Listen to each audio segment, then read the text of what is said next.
اخلاقیات کے قاتل اور معاشرتی اقدار کو پامال کرنے والے افراد کا شمار سماج دشمن عناصر میں ہوتا ہے۔ ہمارے معاشرے کے ان ناسوروں کی حقیقت آوارہ کتوں کی سی ہوتی ہے۔ اگر آپ کے ہاتھ میں مضبوط ڈنڈا موجود ہے تو یہ آپ کے قریب پھٹکنے کا تصور بھی نہیں کریں گے۔ بصورت دیگر یہ سگ آوارہ بھونکنے اور کاٹنے کا کوئی موقع گنوانا پسند نہیں کرتے۔ اپنی سلامتی کو یقینی بنانے کے لیے ایسے افریتوں کی حوصلہ شکنی ضروری ہے، ورنہ یہ آپ کو آسان شکار سمجھ کر ہمیشہ کے لیے آپ کی جان کا عذاب بن جائیں گے۔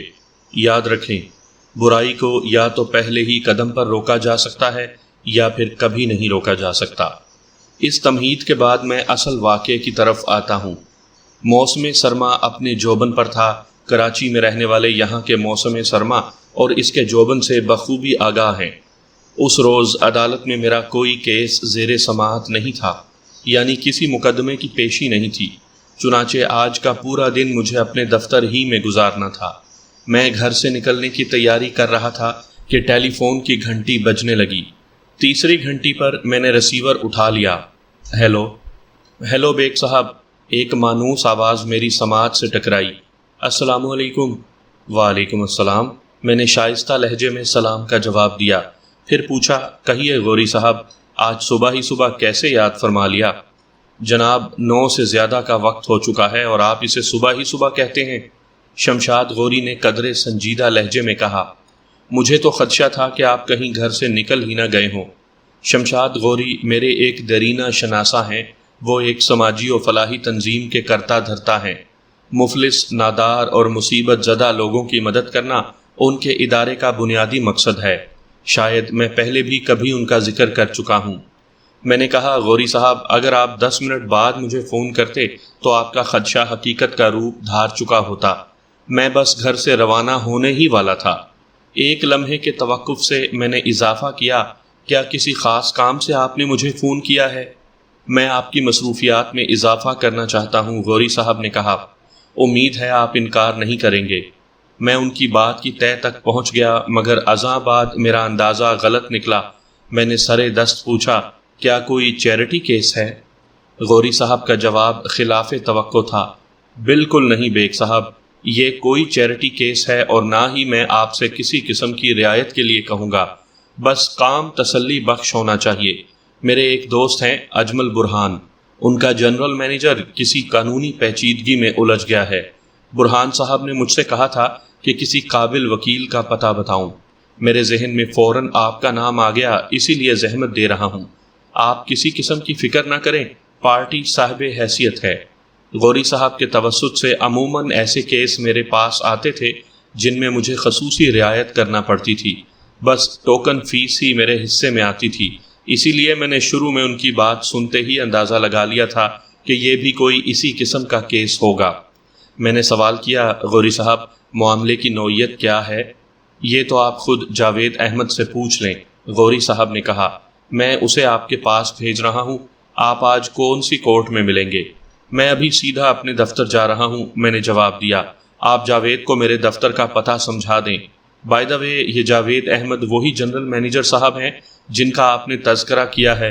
بالکل وہی ہیں، غوری صاحب نے کہا۔ باقی مسائل آپ ان کی زبانی ہی سنیں، میں انہیں آپ کے پاس بھیج رہا ہوں۔ 2-4 رسمی باتوں کے بعد میں نے فون بند کر دیا۔ 10:30 بجے کے قریب میری سیکرٹری شیری نے انٹرکام پر مجھے اطلاع دی کہ کوئی جاوید احمد مجھ سے فوری ملنا چاہتے ہیں۔ میں گزشتہ 1 گھنٹے سے اپنے دفتر میں موجود تھا۔ اتفاق سے اس وقت میں فارغ ہی تھا، اس لیے میں نے جاوید کو فوراً اپنے چیمبر میں بلا لیا۔ تھوڑی ہی دیر بعد ایک پریشان شخص میرے چیمبر میں داخل ہوا۔ اس نے نیوی بلو سوٹ زیب تن کر رکھا تھا۔ چہرے مہرے اور قد کاٹ سے اچھا خاصا دکھائی دیتا تھا، لیکن کسی گہری اندرونی الجھن کے باعث اس وقت اس کے چہرے پر پزمردگی کے آثار واضح نظر آتے تھے۔ میرے محتاط اندازے کے مطابق اس کی عمر لگ بھگ 37 سال رہی ہوگی۔ میں نے اسے مصافحہ کرنے کے بعد بیٹھنے کا اشارہ کیا۔ وہ ایک کرسی کھینچ کر میرے سامنے بیٹھ گیا۔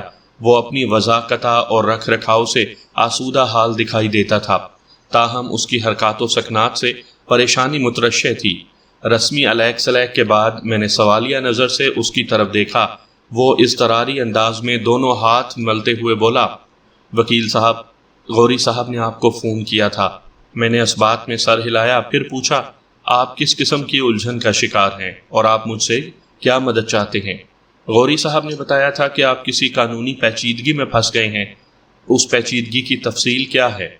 وہ تامل کرتے ہوئے بولا، مسائل تو کئی ایک ہیں، سمجھ میں نہیں آ رہا کہ بات کہاں سے شروع کروں۔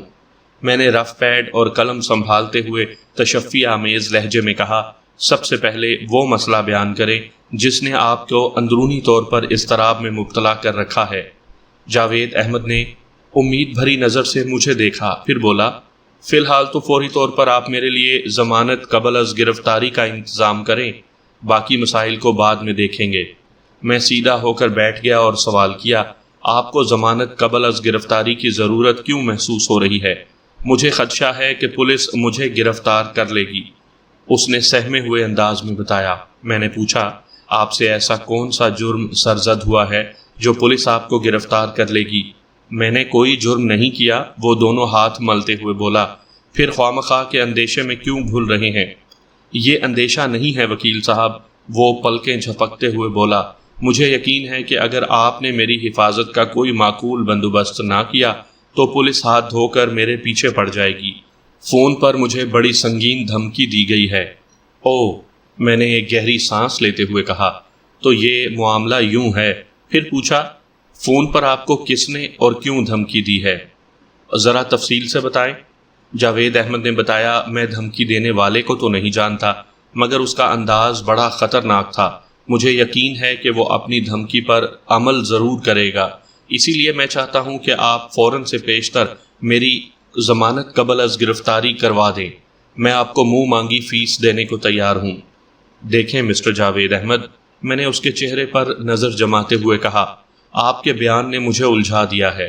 جب تک آپ اپنے معاملات کی وضاحت نہیں کریں گے، میں آپ کی کوئی قانونی مدد نہیں کر سکوں گا۔ بہتر ہوگا کہ آپ مجھ سے کچھ نہ چھپائیں۔ چند لمحے خاموش رہ کر وہ کچھ سوچتا رہا، پھر رک رک کر بتانے لگا، وکیل صاحب، دراصل بات یہ ہے کہ گزشتہ دنوں میں ایک کیس میں ملوث ہو گیا تھا۔ میری ایک عزیزہ کو قتل کے الزام میں پولیس نے گرفتار کر لیا تھا۔ ملزمہ کا دنیا میں کوئی نہیں۔ مجھے جب اس پر ٹوٹنے والی بپتا کے بارے میں معلوم ہوا تو میں فوراً اس کی مدد کو پہنچا۔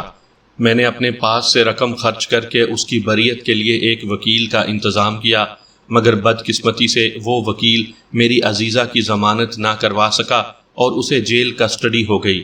ابھی تک اس کیس کی ڈھنگ سے سماعت بھی شروع نہیں ہوئی۔ آپ کسی ٹیلی فونک دھمکی کا ذکر کر رہے تھے؟ میں نے اس کی بات کاٹتے ہوئے کہا، ہاں میں اسی طرف آ رہا ہوں۔ وہ جلدی سے بولا، جیسا کہ میں آپ کو بتا چکا ہوں، میں دھمکی دینے والے شخص کو نہیں جانتا، نہ ہی اس کی آواز کو پہچانتا ہوں۔ البتہ اس شخص نے واضح الفاظ میں مجھے تنبیہ کی ہے کہ اگر میں اس کیس کی پیروی سے باز نہ آیا تو مجھے سنگین نتائج کا سامنا کرنا پڑے گا اور سب سے پہلے میری گرفتاری عمل میں آئے گی۔ میں نے گھمبیر لہجے میں کہا، اس کیس کے حوالے سے آپ کی گرفتاری کی وجوہات کیا ہو سکتی ہیں؟ جاوید صاحب، اس بارے میں آپ کچھ بتانا پسند کریں گے؟ وہ تامل کرتے ہوئے بولا، وکیل صاحب، میں نے اپنی جس عزیزہ کا تذکرہ کیا ہے اس پر اپنے شوہر نادر جان کے قتل کا الزام ہے، اور پس پردہ یہ کہانی بھی ہے کہ وہ اپنے شوہر سے بے وفائی کر رہی تھی، حالانکہ اس میں کوئی حقیقت نہیں۔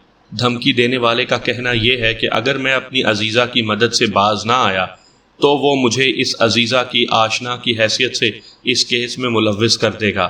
اس نے دعویٰ کیا ہے کہ پولیس کو میرے پیچھے لگانے کے لیے اس کے پاس ٹھوس ثبوت موجود ہے۔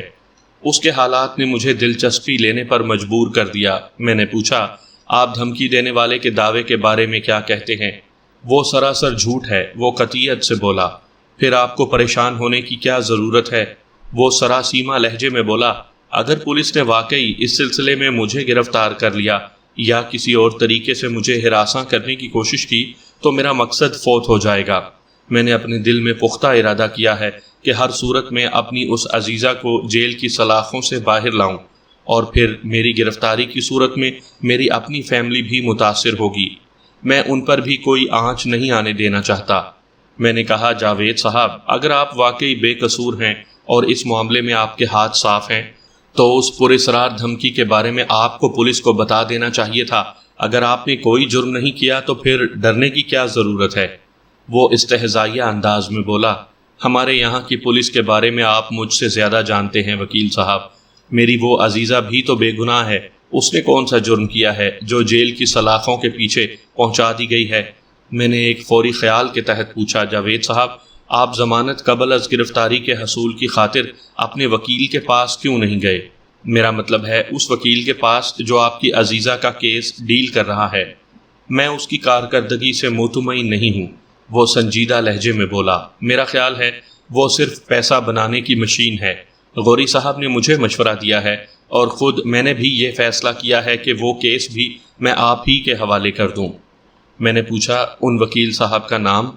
کامران رضوی، جاوید احمد نے جواب دیا۔ میں کامران رضوی کو اچھی طرح جانتا تھا۔ جاوید احمد واقعی غلط جگہ پر پھنس گیا تھا۔ مذکورہ وکیل صاحب کسی اچھی شہرت کے مالک نہیں تھے، تاہم میں نے اس پر کوئی تبصرہ کرنے کے بجائے جاوید سے کہا، جاوید صاحب میں جب تک خود مطمئن نہ ہو جاؤں اس وقت تک کسی کیس کو ڈیل کرنے کی حامی نہیں بھرتا۔ اس بات کو آپ اچھی طرح ذہن نشین کر لیں۔ اس نے پوچھا، اور آپ کے مطمئن ہونے کا طریقہ کار کیا ہے؟ طریقہ کار کچھ نہیں ہے، میں نے کہا، بس جب مجھے یقین ہو جائے کہ مجھ سے کسی قسم کی غلط بیانی سے کام نہیں لیا جا رہا، تمام حقائق اور واقعات مجھے منو ان بتائے جا رہے ہیں، کہیں کوئی گھپلا اور دروغ کوئی نہیں ہے، تو پھر میں کیس لینے کا فیصلہ کر لیتا ہوں۔ وہ بولا، میں کل ہی اس کیس کی فائل آپ کے حوالے کر دوں گا۔ مجھے یقین ہے کہ آپ اسے پڑھ کر اور مجھ سے مزید تفصیل جان کر میری عزیزہ کی بے گناہی کا یقین کر لیں گے۔ اسے کسی سوچی سمجھی گہری سازش کے تحت اس کیس میں ملوث کیا گیا ہے۔ ایک لمحے کو وہ سانس لینے کو رکا، پھر بات جاری رکھتے ہوئے بولا، لیکن اس سے پہلے آپ میری ضمانت قبل از گرفتاری کا کوئی بندوبست کریں۔ میرے خیال میں آپ خواہ پریشان ہو رہے ہیں، میں نے تسلی آمیز لہجے میں کہا۔ اگر آپ بے قصور ہیں تو آپ کو خوفزدہ ہونے کی کوئی ضرورت نہیں۔ جاوید احمد نے پوچھا، وکیل صاحب کیا میری ضمانت قبل از گرفتاری میں کوئی رکاوٹ آڑے آ رہی ہے؟ کیا مجھے اس کا حق نہیں ہے؟ میں نے اس کے سوالات کو نظر انداز کرتے ہوئے پوچھا، صبح غوری صاحب نے فون پر مجھے بتایا تھا کہ آپ ان کے دوست اجمل برہان کے جنرل مینیجر ہیں۔ کیا برہان صاحب کوئی بزنس مین ہیں؟ جی ہاں، برہان صاحب برہان ٹریڈرز کے مالک ہیں۔ وہ میرے سوال کا مقصد سمجھتے ہوئے بولا، ملک اور بیرون ملک تک بزنس کرتے ہیں۔ میں نے پوچھا، برہان ٹریڈرز کیا ڈیل کرتا ہے؟ بنیادی طور پر ہم ٹیکسٹائل پروڈکٹس کی ایکسپورٹ کا کام کرتے ہیں، مثلا گارمنٹس، تولیے، بیڈ شیٹس، جائے نماز، نیپکن اور ہوزری وغیرہ کا سامان۔ اس کے ساتھ ساتھ ہم انڈینٹنگ بھی کرتے ہیں، یعنی دوسری کمپنیز کی مصنوعات کو اپنے نظام کے تحت مناسب کمیشن پر ایکسپورٹ کرتے ہیں۔ ازیں علاوہ ہم باقاعدہ حکومت کے لائسنس یافتہ سپلائر بھی ہیں۔ جنرل مینیجر جاوید احمد نے تفصیلاً بتایا، پھر پر امید نظر سے مجھے دیکھنے لگا۔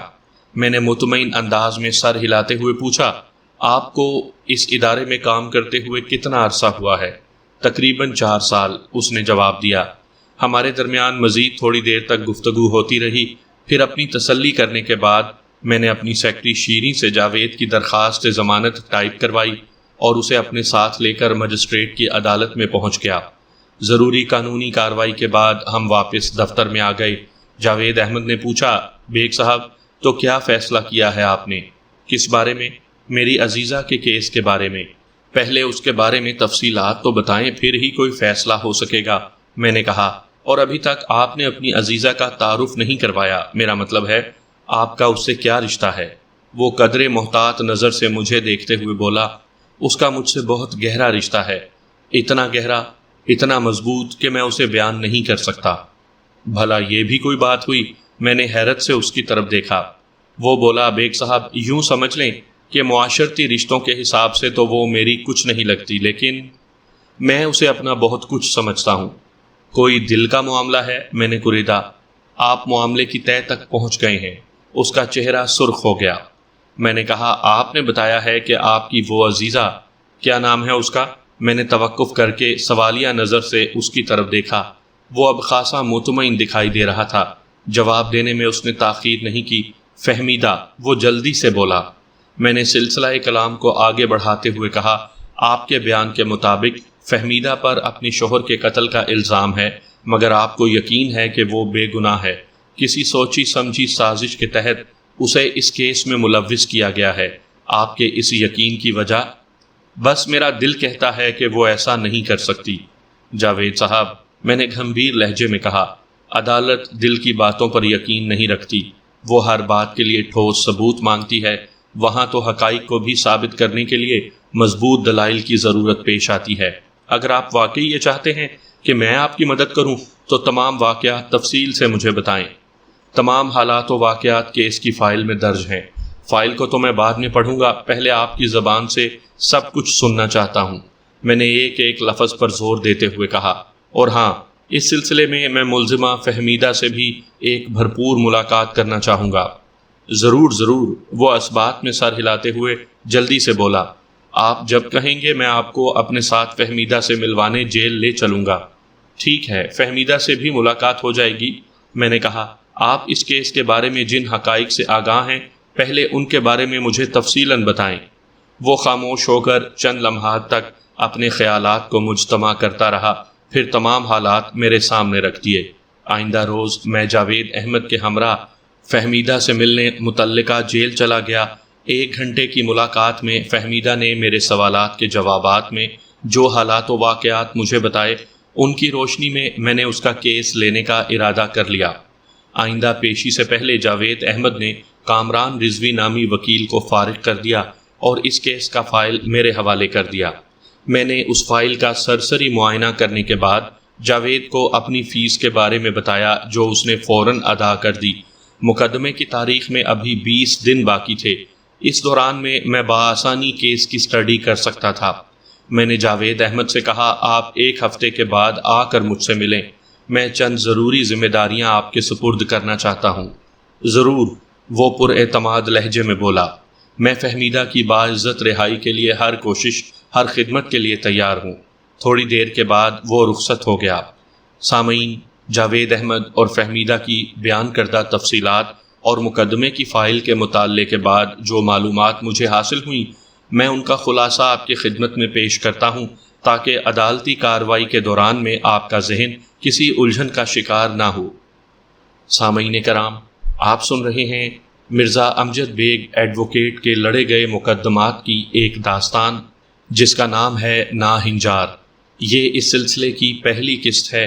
مجھے امید ہے آپ کو میری یہ کاوش پسند آئے گی۔ آپ نے اگر ابھی تک میرا چینل کہانی گھر سبسکرائب نہیں کیا تو ابھی میرے چینل کو سبسکرائب کر کے بیل نوٹیفیکیشن آن کر لیجئے تاکہ آنے والی ہر نئی کہانی کی اطلاع بر وقت آپ تک پہنچ سکے۔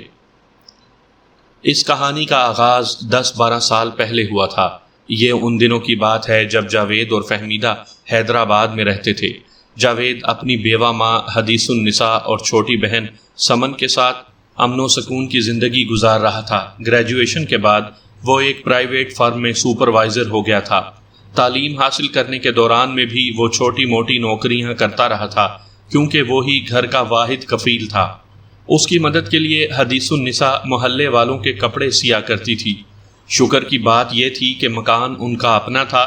جاوید کے والد نے عقل مندی کا یہی ایک کام کیا تھا، ورنہ کرائے کے مکان کا عذاب وہی لوگ جانتے ہیں جن کے ذاتی مکان نہیں ہوتے۔ جاوید کے پڑوس میں ایک مکان 2 ماہ سے خالی پڑا تھا۔ مکان کا مالک بیرون ملک چلا گیا تھا اور چند سال تک اس کا واپس آنے کا ارادہ نہیں تھا۔ جاتے ہوئے وہ جاوید کے ذمے یہ کام لگا گیا کہ جب تک وہ واپس نہیں آتا جاوید اس مکان کو کرائے پر اٹھا دے گا۔ اس سلسلے میں وہ جاوید کو تمام قانونی اختیار بھی دے گیا تھا۔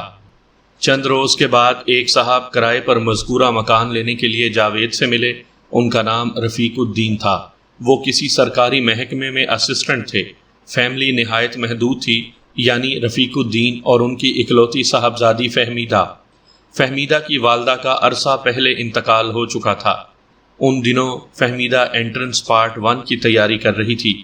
جاوید نے پہلی ملاقات ہی میں رفیق الدین کو وہ مکان کرائے پر دینے کا فیصلہ کر لیا، جس کی سب سے بڑی وجہ فہمیدہ تھی، جو اپنے والد کے ساتھ ہی مکان دیکھنے آئی تھی۔ جاوید فہمیدہ کو ایک نظر دیکھ کر ہی دل ہار بیٹھا تھا۔ جس روز رفیق الدین اپنی بیٹی کے ساتھ جاوید کے پڑوس میں آ کر آباد ہوا، وہ چھٹی کا دن تھا۔ وہ سارا دن تو سامان کی شفٹنگ میں گزر گیا۔ جاوید رفیق الدین سے تفصیلی بات نہ کر سکا، ورنہ اس کا دل تو بہت چاہ رہا تھا وہ ان کے گھر جائے، رفیق الدین سے ملاقات کے بہانے فہمیدہ کو دیکھے اور اگر موقع مل جائے تو اس سے بات بھی کرے۔ اگلے روز صبح ہی سے بارش شروع ہو گئی۔ جاوید نے آفس جانے کا ارادہ ترک کر دیا۔ جاوید نے سوچا اس موسلا دھار بارش میں تو اس کا پڑوسی بھی گھر پر ہوگا، آج تو اس سے ملاقات کا موقع مل ہی جائے گا۔ وہ انہی خیالات میں گم تھا کہ اطلاعی گھنٹی بجی۔ دوسرے کمرے سے جاوید کی والدہ کی آواز آئی، جاوید بیٹے دیکھو تو ذرا دروازے پر کون ہے؟ جی امی میں ابھی دیکھتا ہوں، جاوید دروازے کی جانب بڑھتے ہوئے بولا۔ بارش خاصی تیز تھی، وہ صحن کو عبور کر کے دروازے تک پہنچتے پہنچتے تقریباً بھیگ چکا تھا۔ دل میں وہ جھنجھلا بھی رہا تھا کہ اس چھم چھم برستی بارش میں کون آ سکتا ہے۔ دروازہ کھولنے کے لیے جانا اس کی مجبوری تھی، کیونکہ اس موسم میں نہ تو اس کی امی دروازے تک جا سکتی تھی اور نہ ہی سمن۔ تیسری گھنٹی پر جاوید نے اپنے گھر کا بیرونی دروازہ کھول دیا اور دروازہ کھلتے ہی اس کی ساری کوفت دور ہو گئی۔ اس کے لیے تو جیسے جنت کا دروازہ کھل گیا تھا۔ خوشبو میں بسی ہوئی کسی کلی کی مانند فہمیدہ اس کے سامنے کھڑی تھی۔ گلابی سوٹ میں وہ کسی تر و تازہ گلاب ہی کی طرح نکھری ہوئی تھی۔ سوری، آپ کو ڈسٹرب کرنے کے لیے معافی چاہتی ہوں، فہمیدہ نے معذرت خواہانہ انداز میں کہا۔ وہ دراصل مجھے ماچس چاہیے، ہمارا بیشتر سامان ابھی بندھا ہوا ہے، رات جو ماچس ہم نے استعمال کی وہ کہیں ادھر ادھر ہو گئی ہے، پلیز آپ اپنے گھر سے ذرا ماچس لا دیں۔ جاوید کو یوں محسوس ہوا جیسے اس کے سامنے کوئی کوئل کوک رہی ہو۔ فہمیدہ کی آواز نے اس پر بے خودی سی طاری کر دی تھی۔ اس کی سمجھ میں نہیں آ رہا تھا کہ اس وقت وہ زمین پر ہے یا آسمان پر۔ پھر فہمیدہ کی قدرے سنجیدہ آواز نے اسے خیالات سے چونکا دیا۔ وہ کہہ رہی تھی، پلیز ذرا جلدی کر دیں، بارش بہت تیز ہو رہی ہے۔ آپ اندر آ جائیں، وہ ہکلایا۔ وہ مسکرائی، نہیں بس آپ ماچس لا دیجئے۔ جاوید بے اختیار اندر کی جانب لپکا، پھر ایک فوری خیال کے تحت صحن کے درمیان ہی سے واپس لوٹ آیا اور اپنی پتلون کی جیب میں سے سگریٹ لائٹر نکال کر فہمیدہ کی طرف بڑھاتے ہوئے بولا، یہ لے لیجئے۔ فہمیدہ نے شکریہ کہہ کر لائٹر لینے کے لیے اپنا ہنائی ہاتھ آگے بڑھایا تو اس کی مخروطی انگلیاں جاوید کی انگلیوں سے مس ہو گئیں۔ جاوید کو یوں محسوس ہوا جیسے اس کے اندر ایک شعلہ سا لپک گیا ہو۔ اسے اپنے پورے وجود میں ایک کیف آور لہر سی محسوس ہوئی۔ جب تک وہ اس کیفیت سے باہر آتا، دور آسمان پر بجلی چمکی، بادل کڑکے اور فہمیدہ اس کی نگاہ سے اوجھل ہو گئی۔ وہ اپنے گھر کے اندر غائب ہو چکی تھی۔ جاوید بند دروازے کو تکتا رہ گیا۔ اس محویت کو سمن کی چہکار نے توڑا۔ بھائی جان، کیا دیکھ لیا ہے جو دروازے پر ہی جم کر رہ گئے ہیں؟ اب واپس بھی آ جائیے۔ جاوید کو ہوش آ گیا۔ وہ مدہوش قدموں سے چلتے ہوئے اندر کی جانب بڑھنے لگا۔ اس وقت تک وہ بارش میں پوری طرح شرابور ہو چکا تھا۔ وہ اندر پہنچا تو حدیث النساء نے استفسار کیا، باہر کون تھا بیٹا؟ جاوید نے سحر زدہ سی نظر سے ماں کو دیکھا۔ اس کے کچھ بولنے سے پہلے ہی سمن بول اٹھی، لگتا ہے امی بھائی جان نے کوئی بھوت دیکھ لیا ہے۔ دیکھنے ہی نہیں، ان کی حالت کیا ہو رہی ہے؟ تمہیں تو ہر وقت مذاق ہی سوجتا ہے سمن۔ حدیث النساء نے سمن کو آنکھیں دکھائیں، پھر جاوید سے پوچھا، تم نے بتایا نہیں بیٹا، گھنٹی کس نے بجائی تھی؟ جاوید نے بوکھلاہٹ آمیز انداز میں جواب دیا، فہمیدہ تھی۔ کون فہمیدہ؟ حدیث النساء کے لہجے میں حیرت تھی۔ وہ ہماری نئی پڑوسن۔ جاوید قدرے سنبھل چکا تھا۔ رفیق الدین کی بیٹی ماچس مانگنے آئی تھی۔ اچھا، تم اس لڑکی کا ذکر کر رہے ہو جو ہمارے پڑوس میں نئے کرایہ دار آئے ہیں؟ حدیث النساء نے اطمینان بھرے لہجے میں کہا۔ جی امی جان، وہ بس اتنا ہی کہہ سکا۔ تو کیا وہ ماچس لیے بغیر ہی چلی گئی بھائی جان؟ سمن نے اچانک سوال کر دیا۔ آپ ماچس لینے کچن میں تو آئے ہی نہیں۔ میں کچن میں ہی تو تھی۔ جاوید نے کہا، میں نے اسے اپنا سگریٹ لائٹر دے دیا ہے۔ او، سمن نے چھیڑنے والے انداز میں کہا، آپ تو ان لوگوں پر خاصے مہربان نظر آ رہے ہیں، کوئی تحقیق و تفتیش کیے بنا ہی انہیں مکان کرائے پر دے دیا، اور اب ایک لمحے کے توقف سے اس نے اضافہ کیا، خیریت تو ہے نا بھائی جان؟ جاوید نے کہا، سب خیریت ہے پگلی۔ پھر نظر چراتے ہوئے بولا، حق ہمسائیگی بھی تو کوئی چیز ہوتی ہے، آخر کو وہ ہمارے پڑوسی ہیں، ان کا خیال رکھنا اور ضرورت کے وقت ان کے کام آنا ہمارا فرض بنتا ہے۔ ہاں یہ بات تو ہے، سمن معنی خیز لہجے میں بولی۔ اس فرض کی ادائیگی میں کہیں خود کام نہ آ جائیے گا بھائی جان۔ حدیث النساء نے ڈانٹ آمیز انداز میں سمن سے کہا، اے لڑکی، کیا فضول باتیں کر رہی ہے؟ خدا کا شکر کرو، ہمارا پڑوس تو آباد ہوا، اللہ کرے یہ اچھے لوگ ہوں۔ انشاءاللہ اچھے ہی ہوں گے۔ سمن جاوید کی آنکھوں میں جھانکتے ہوئے بولی، کیوں بھائی جان؟ جاوید سمن کی شرارت آمیز گفتگو کو سمجھ رہا تھا۔ اسے یقین تھا کہ وہ اس کے چور جذبات سے آگاہ ہو چکی تھی۔ وہ جان چھڑانے کے لیے اپنے کمرے کی جانب بڑھ گیا۔ فہمیدہ اس کے ذہن میں پیوست ہو کر ساتھ ہی چلی آئی۔ جاوید نے بستر پر لیٹ کر آنکھیں بند کر لیں۔ فہمیدہ آنکھوں میں بند ہو گئی۔ پھر جاوید کے پردہ تصور پر اس کا سراپا چمکنے لگا۔ بھری برسات میں چند جملوں پر مشتمل اس گفتگو نے جاوید کے دل کی دنیا تل پٹ کر دی تھی۔ آنے والے دنوں میں یہ ملاقات نقش و دام بن گئی، ایک ایسا نقش جو مٹائے نہ مٹے اور نہ بنائے نہ بنے۔ جلد ہی دونوں گھروں کے درمیان تعلقات استوار ہو گئے۔ چند ہی روز میں سمن فہمیدہ کی گہری دوست بن چکی تھی۔ سمن اور فہمیدہ کی عمروں میں اگرچہ خاصا فرق تھا، تاہم ہم مزاج ہونے کے باعث ان میں گاڑی چھنتی تھی۔ سمن بھائی کی فہمیدہ میں دلچسپی کو تو پہلے ہی دن سمجھ گئی تھی، البتہ یہ بات اسے کچھ دن بعد معلوم ہوئی کہ فہمیدہ بھی جاوید کی خاطر ہی ان کے یہاں آئی تھی۔ نظروں کی پسندیدگی کو اظہار کی زبان ملی تو وہ ایک روز تنہائی میں اقرار محبت کر بیٹھے، گویا دونوں طرف تھی آگ برابر لگی ہوئی۔ پھر وہ چپ کے ملنے لگے۔ اس سلسلے میں سمن ان دونوں کی ہمراز تھی۔ سمن ہی کے ذریعے جاوید نے اپنی ماں تک یہ بات پہنچائی۔ حدیث النساء نے دل و جان سے بیٹے کی پسند کو سراہا۔ ماں کی طرف سے ہاں ہوتے ہی وہ خوشی سے دیوانہ ہو گیا۔ ایک روز اس نے فہمیدہ سے کہا، میں چاہتا ہوں کہ اپنی امی کو تمہارے گھر بھیجو۔ وہ انجان بن گئی، تمہاری امی تو ہمارے گھر آتی جاتی رہتی ہیں۔ میں تمہاری بات کا مطلب نہیں سمجھی جاوید۔ تم اچھی طرح سمجھ رہی ہو فہمیدہ۔ جاوید جذباتی ہو گیا۔ اب میں تمہارے بغیر زندگی کا تصور بھی نہیں کر سکتا۔ میں تمہیں ہمیشہ کے لیے اپنانا چاہتا ہوں۔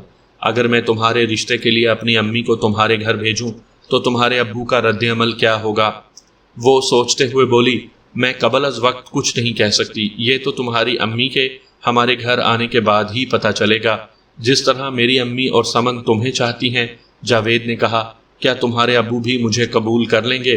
فہمیدہ بولی، ابو ویسے تو تمہاری بہت تعریف کرتے رہتے ہیں، لیکن اس حوالے سے کبھی انہوں نے کوئی بات نہیں کی۔ تمہارا کیا خیال ہے فہمیدہ؟ جاوید نے سوچ میں ڈوبی ہوئی آواز میں پوچھا، کیا یہ رشتہ منظور ہو جائے گا؟ میری دعا تو یہی ہے کہ ابو ہاں کر دیں، فہمیدہ نے کہا۔ تو میں اپنی امی کو بھیج دوں؟ اللہ کا نام لے کر بھیج دو، فہمیدہ نے کہا، جو ہونا ہوگا سامنے آ جائے گا۔ جاوید نے کہا، اگر تمہارے ابو نے مجھے مسترد کر دیا تو؟ بظاہر ایسی تو کوئی وجہ نہیں نظر آتی۔ اگر ایسا ہوا تو بعد کی بعد میں دیکھیں گے جاوید۔ اگر تمہارے ابو نے انکار کر دیا تو میں تمہارے بغیر جی نہیں سکوں گا۔ فہمیدہ بھی جذباتی ہو گئی۔ تم کیا سمجھتے ہو جاوید، میں تم سے دور رہ کر زندہ رہ سکوں گی؟ نہیں، ہرگز نہیں۔ اگر حالات ہمارے مخالف ہو گئے تو وعدہ کرو تم میرا ساتھ دو گی۔ میں ہر حال میں تمہارا ساتھ دوں گی جاوید، بس پھر مجھے کسی بات کی پرواہ نہیں ہے۔ جاوید نے فیصلہ کن لہجے میں کہا، میں کل ہی امی کو تمہارے گھر بھیجتا ہوں۔ آئندہ روز حدیث النساء رفیق الدین سے ملی اور اپنا مدعا بیان کیا۔ پوری بات سننے کے بعد رفیق الدین کسی گہری سوچ میں ڈوب گیا، پھر ہچکچاہٹ آمیز لہجے میں جواب دیا، بہن مجھے سوچنے کے لیے کچھ مہلت دو۔ سوچنا کیا ہے بھائی صاحب؟ حدیث النساء نے کہا، جاوید آپ کا دیکھا بھالا ہے، اب آپ کو ہمارے پڑوس میں رہتے ہوئے 1 سال ہونے کو آیا ہے، ہم ایک دوسرے کی خوبیوں اور خامیوں سے بخوبی آگاہ ہیں۔ رفیق الدین نے اسبات میں سر ہلاتے ہوئے کہا، وہ تو ٹھیک ہے بہن، جاوید ماشاءاللہ بہت ہونہار اور سمجھدار لڑکا ہے، میں نے کبھی اسے ایسی ویسی کسی بات میں نہیں دیکھا، لیکن پھر بھی مجھے کوئی فیصلہ کرنے کے لیے کچھ وقت درکار ہوگا، میں 1 ماہ بعد آپ کو جواب دوں گا۔ چلیں ٹھیک ہے، میں 1 ماہ تک بے چینی سے آپ کے جواب کا انتظار کروں گی۔ حدیث النساء نے زیر لب مسکراتے ہوئے کہا، لیکن بھائی صاحب فیصلہ میرے بیٹے کے حق میں ہونا چاہیے، جو اللہ کو منظور ہو بہن۔ حدیث النساء اٹھتے ہوئے بولی، کوئی بھی فیصلہ کرتے وقت فہمیدہ کو نظر انداز نہ کیجیے گا، اس کی مرضی معلوم کرنا بھی بہت ضروری ہے۔ حدیث النساء نے یہ بات دانستہ کہی تھی۔ اگر رفیق الدین فہمیدہ سے اس سلسلے میں بات کرتا تو حدیث النساء کو یقین تھا وہ جاوید کے حق میں فیصلہ دیتی۔ رفیق الدین نے پرسوچ انداز میں سر ہلاتے ہوئے کہا، ہاں ہاں، کیوں نہیں، میں فہمیدہ کی رضامندی کے بغیر کوئی فیصلہ بھلا کیسے کر سکتا ہوں بہن۔ حدیث النساء مطمئن ہو کر اپنے گھر چلی گئی۔ جاوید ایک ایک دن گن گن کر گزارنے لگا۔ یہ دن اسے اس لیے بھی قیامت لگ رہے تھے کہ فہمیدہ نے اس کے گھر میں اپنی آمد و شد موقوف کر دی تھی۔ جاوید جانتا تھا کہ یہ پابندی رفیق الدین نے لگائی ہوگی۔ وہ روزانہ جس صورت کی دعوے دار کا عادی ہو چکا تھا، اسے دیکھے بغیر اب اسے چین نہیں پڑتا تھا۔